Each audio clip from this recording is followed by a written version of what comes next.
Hello, I'm Marcus Boston. Quick video today, and this question just came up to me, and the question was, well, why did my baby need hypothermia cooling? And so the issue here is that when doctors suspect that a baby has suffered a brain injury at birth, they may use a treatment called hypothermia cooling. Now, there could be a host of things that could have occurred during labor and delivery, which may give rise or suggest to doctors that a baby may have suffered a injury at birth, a brain injury. And I've got a lot of other videos that deal with this issue, but just to kind of summarize it, there could be issues, for example, if there was meconium in the fluid when mom's water broke, and then during labor and delivery, if there were issues on the electronic fetal heart monitor, which suggests that the baby may have been in fetal distress, or there may have been non-reassuring readings present. Those could alert the doctors and the nurse that the baby may be having some issues.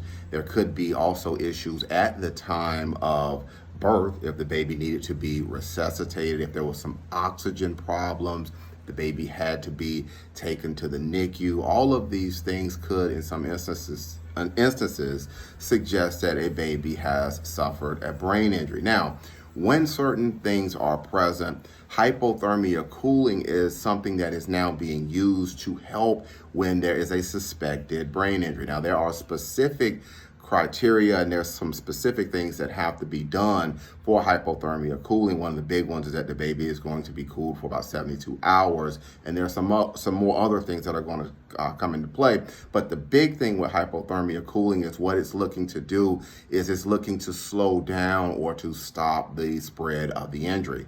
Hypothermia cooling is not a cure for a traumatic brain injury, specifically the brain injury hypoxic ischemic encephalopathy, or HIE, which can come about when there is a reduction in blood and oxygen, which can lead the baby to suffer a brain injury. So if these things are present, like I said, that traumatic brain injury, if something like that is present, doctors may use hypothermia cooling to try and help the baby.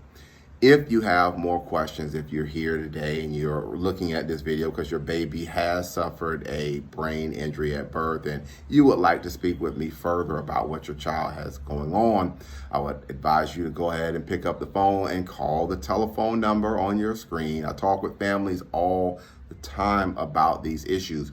HIE, which I kind of talked about a little bit today, hypothermia cooling, cerebral palsy, CP, meconium aspiration syndrome, and a host of other things from birth for traumatic brain injuries and things of that nature.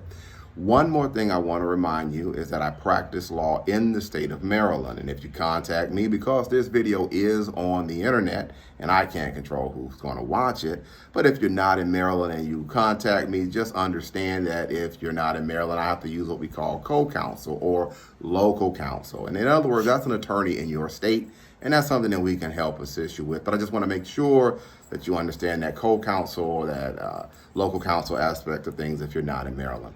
All right, that's going to be it for today's quick educational video. Again, I'm Marcus Boston, and I'm one of the childbirth injury and medical malpractice attorneys practicing law here in the state of Maryland at Boston Law Group, LLC. And we will see you next time. Take care. Enjoy the rest of your day.